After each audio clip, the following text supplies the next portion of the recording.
In this tutorial, we're going to take a quick look at how you can export multiple artboards at once in Adobe Illustrator. So as you can see, I'm working with multiple artboards here, and if I want to export all of them or a selection of them, I can go to File and choose Export, and then choose Export for Screens, or press Alt or Option Control Command E. And then here in the Export for Screens, you can export all of them, or you can choose manually which ones you want to export or make a range here.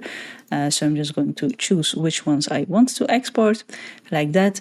Then you can include the bleed, choose the folder you want to export to by clicking this one here.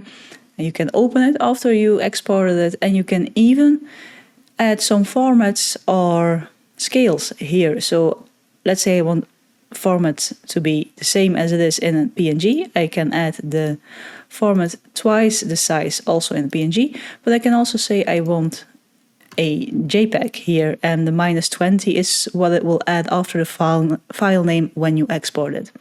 And then when you're happy with what you've chosen, you can choose to export the artboard, and now it has exported it for you in the chosen folder in the files you chose yourself.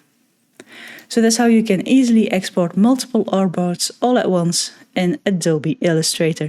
Like the video if you liked it, subscribe if you want to see more of my videos, and as always, thank you for watching, and I'll see you in the next one.